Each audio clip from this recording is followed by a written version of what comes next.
ঘুমোবো আমি, ঘুমোবে তুমি, গল্প শোনাবে ঘুম পড়ি, হালকা আলো চোখ বন্ধ। চলো একটা গল্প শুনি। রাতের গল্প বাংলায়। আজকের গল্প গাধার বুদ্ধি। অনেকদিন আগের কথা। এক ছিল ধনী পশুপালক। সে বাস করত একটি নদীর ধারে, এক বিস্তীর্ণ উর্বর শস্য ক্ষেতের পাশে। তার ছিল একটা বলদ আর একটা গাধা। একদিন বলদটা গোয়ালে ঢুকে দেখে গাধাটা জবের ভুসি মাখানো খেয়ে পেট ভর্তি করে দিব্যি শুয়ে নাক ডাকছে। রোজ গাধাটার পিঠে চড়ে ক্ষেতের পাশে একটা চক্কর দিতে আসতো তার মনিবটি। তারপরই গাধা ছুটি হতো। খেয়ে দিয়ে ঘুমোনো ছাড়া তাকে আর কোনো কাজ করতে হতো না। বলদ আসাতে গাধার ঘুম ভেঙে গেল। বলদটার দুঃখ করে বলল, তোমার কি সুখ ভায়া? দিব্যি খাচ্ছ, দাচ্ছ, ঘুমোচ্ছ, এরকম সুস্বাদু দানা পানি আমরা চোখেও দেখিনি। ওই সময় ওদের মনিব গোয়ালের পাশ দিয়ে যাচ্ছিল। বলদের কথা শুনে খাপটি মেরে দাঁড়িয়ে কান খাড়া করে রইল। বলদ বলতে লাগলো, আমার মতো তো তোমাকে খেটে খেতে হয় না। তুমি খেটে খাও না বলে তোমার শরীরটা দেখো কত সুন্দর, আর আমারগুলো কেমন হাড়গোড় বেরিয়ে গেছে। ঘুমিয়ে ঘুমিয়ে তোমার দেহটা কেমন নাদুস নুদুস হয়েছে। কখনো তোমার পিঠে চেপে একটু আধটু ঘুরে আসে মনিব, কিন্তু আমাকে সারাদিন ছুটতে হয়। তোমার তো সারাদিন ছুটি, আর আমার দেখো সকাল থেকে সন্ধে পর্যন্ত কাজ। সন্ধ্যের আগে আমার রেহাই নেই। বলদের কথা শুনে গাধার খুব দুঃখ হলো। গাধা বলল, শোনো, তোমাকে আমি একটা ফোন দিয়ে শিখিয়ে দিই।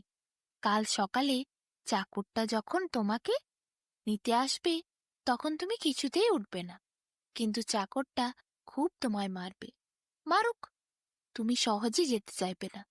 তখন চাকর বেটা তোমাকে ছাড়বে না, মেরে ধরে মাঠে নিয়ে যাবে। তুমি কিন্তু কোনো মতেই যাবে না। জোর করে চাপার চেষ্টা করবে চাকরটা। তুমি দু পা টেনে থপাস করে মাটিতে শুয়ে পড়বে। চাকরটা আবার মারবে, তবুও তুমি ওঠো না। তখন ওরা ভাববে তোমার নিশ্চয়ই কোনো অসুখ বিসুখ হয়েছে। দেখবে তখন তুমি রেহাই পাবে। ওদের কথাবার্তা গোপনে দাঁড়িয়ে মনিবটি শুনছিল। সে সব শুনে নিল। পরের দিন সে লক্ষ্য করল, গাধাটি যেই রকম ফন্দি শিখিয়ে দিয়েছিল বলদটাকে, ঠিক সেইভাবেই সে অভিনয় করে যেতে লাগল। দানা পানি খেল না। লাঠিপেটা করার পরও মাঠে নিয়ে যাওয়া গেল না তাকে। জোর করে তার ঘাড়ে চাপতে চাইলে সে শুয়ে পড়ল। মনিব তখন চাকরটাকে দেখে বলল, মনে হচ্ছে বলদটার কোনো অসুখ বিসুখ হয়েছে। তুই এক কাজ কর, বলদটাকে গোয়ালে রেখে গাধাটাকে নিয়ে আয় যা। গাধাকে নিয়ে আসা হলো। সারাদিন রোদে হাড় ভাঙ্গা খাটুনি খাটতে হলো গাধাকে। দিনের শেষে ক্লান্ত অবসন্ন শরীরে সে যখন গোয়ালে ফিরল, তখন বলদ দু হাত তুলে অভিনন্দন জানালো তাকে। তুমি ভাই ভালো আছো তো? তোমার বুদ্ধিতেই আমি একটু আরাম পেয়েছি, বলল বলদ। গাধা কিন্তু গম্ভীর, কোনো জবাব দিল না। নিজের বোকামির জন্যই সে জ্বলে পুড়ে মরতে লাগল। পরের দিন চাকরটা এসে আবার গাধাকে নিয়ে গেল হাল করানোর জন্য। হালে জুড়ল। সারাদিন সে হাড় ভাঙা খাটুনি কাটল। গোয়ালে এসে রাত্রিবেলা বসল। তার গোটা গায়ে ঘা হয়ে গেল। সারা শরীরে অসহ্য ব্যথা, টনটন করতে লাগলো শরীর। হালের জোয়াল টানতে টানতে তার চোখে জল। গাধা ভাবল, তার নিজের দোষেই তার সুখের দিনগুলো সে হারিয়েছে। কি কষ্ট এখন তার! সারা জীবন তাকে ওই জোয়াল টানতে হবে। না না, এর একটা উপায় বের করতেই হবে। গাধার মন একদম ভালো ছিল না। সারাদিন কত কাজ, পরিশ্রম করে তার শরীরটাও তার সাথ দিচ্ছিল না। যাই হোক, গোয়ালে ঢুকে চুপ করে বসল গাধা। কোনো কথাবার্তা বলল না। না খেয়ে দিয়ে শুয়ে পড়ল। বলদ সারাদিন গোয়ালে খুব আরাম করেছে, ভালো করে খাবার খেয়েছে, সারাদিন শুয়ে থেকেছে। বলদের মনে খুব আনন্দ ছিল, আর গাধার প্রতি খুব ভালোবাসা ছিল। কারণ গাধার বুদ্ধিতেই তো সে একটু আরাম পেয়েছে। এতদিন কি কষ্টই তাকে করতে হয়েছে, অক্লান্ত পরিশ্রম। সারাদিন রোদে জ্বলে পুড়ে মরতে হয়েছে তাকে। গাধার বুদ্ধির জন্যই সে একটু আরাম পেয়েছে। দুদণ্ড এই গোয়ালের ছাউনিতে থাকতে পারছে, না হলে দিনভর তো তার মাঠেই কাটে। তাই বলদের মনে খুব খুশি ছিল। যেই সারাদিনের পর সন্ধ্যের সময় গাধা খাটুনি খেতে ফিরত, বলদ তার সঙ্গে কথা বলার জন্য অপেক্ষায় থাকত। বলদ গাধা এলেই কথা বলার চেষ্টা করত, কিন্তু গাধা সে তো আর কথাবার্তা বলছে না। আজও সন্ধ্যাবেলায় গোয়ালে ফেরার পর গাধা একটিও কথাবার্তা বলল না বলদের সাথে। সে খাবার দাবারও খেল না, চুপচাপ শুয়ে পড়ল। বলদের তখন মনটা কেমন হলো। বলদ ভাবল, গাধার সাথে একবার কথা বলে দেখা যাক। গাধা কেন কথা বলছে না? গাধার সাথে কথা বলার জন্য বলদ মুখ বাড়িয়ে গাধার কাছে গেল। বলল, কি ভায়া, অমন মনমরা হয়ে শুয়ে পড়লে যে? এসো, একটু গপ্পসপ্প করি। মন খারাপ করেছ নাকি? গাধা বলল, আর কি বলবো ভাই, তোমার দুঃখে আমি মুচড়ে পড়েছি। এতকাল আমরা একসঙ্গে থেকেছি, কিন্তু আজ যা শুনলাম, মনিব আর রাখবে না তোমায়। বলদ আকাশ থেকে পড়ল। এ কি শুনছে সে গাধার মুখে? মনিব আর রাখবে না? তাহলে বলদ কোথায় থাকবে? বলদ পড়ল মহাভাবনায়। তার মুখ একেবারে শুকিয়ে গেল। মুহূর্তের মধ্যে তার মুখে কালো মেঘের মতো ঘোর অন্ধকার হয়ে চিন্তা নেমে এলো। বলদ গাধার দিকে তাকিয়ে আঁতকে উঠে বলল, কি বলছো তুমি? আমাকে রাখবে না? আমাকে রাখবে না মানে?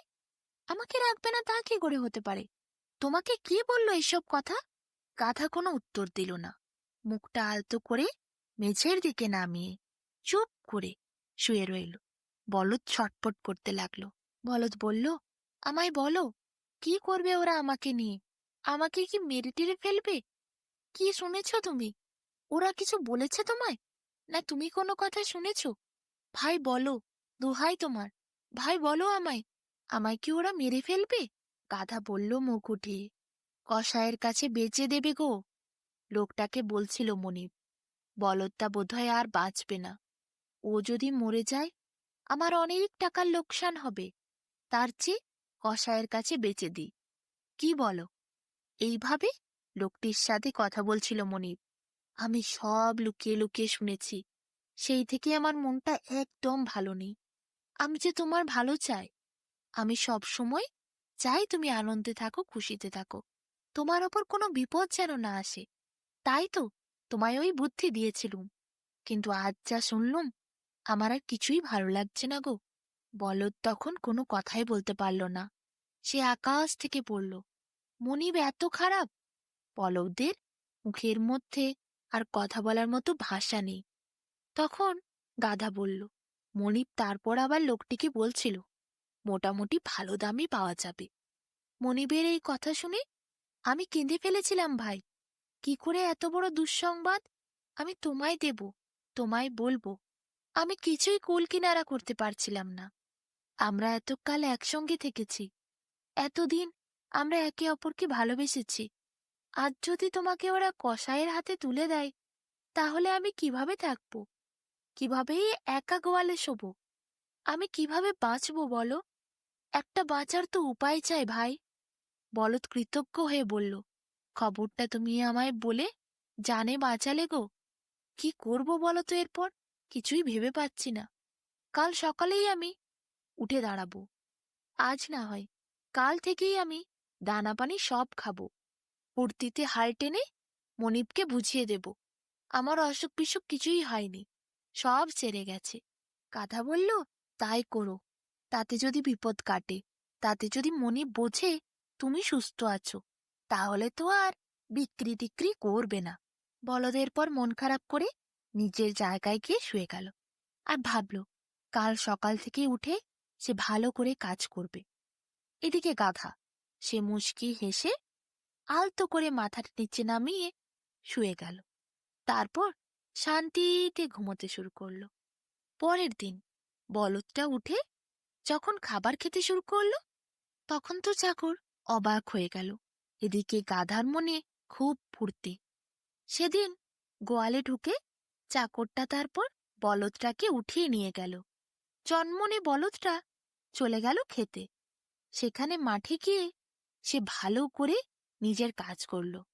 এদিকে গাধা সারাদিন শুয়ে রইল, মনে মনে হাসছিল আর আরাম করছিল। তাই তো বলে, বিপদ এলে মাথা ঠান্ডা রাখতে হয়, মাথা ঠান্ডা রেখে বুদ্ধি খাটিয়ে পরিস্থিতি সামলে নিতে হয়।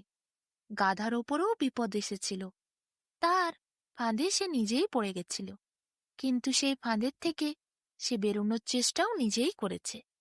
ঠান্ডা মাথায় বুদ্ধি বার করে সে আবার তার পড়ে যাওয়া ফাঁদের থেকে উঠে বেরিয়েছে। বিপদ তো আসবেই, বিপদ এলে মাথা ঠান্ডা রাখতে হয়, মাথা ঠান্ডা রেখে সেই সমস্যার সমাধানের জন্য বুদ্ধি বার করতে হয়। সেই সমস্যা থেকে কি করে ওঠা যায় সেটাকে নিয়ে ভাবতে হয়। বিপদে যদি ভেঙে কেউ ভয় খায় বা কান্না করে, তাহলে আর এগোনোর পথ থাকে না, বিপদ রয়েই যায়, বিপদ কাটানোও যায় না। কিন্তু বিপদের সময় যদি না ভেঙে, না ভয় খেয়ে কেউ পরের পরিস্থিতির কথা ভাবে, কিভাবে বিপদের থেকে বেরোনো যাবে, সেই বুদ্ধি কৌশলের কথা ভাবে, তাহলে বিপদ মুক্ত হওয়া সম্ভব।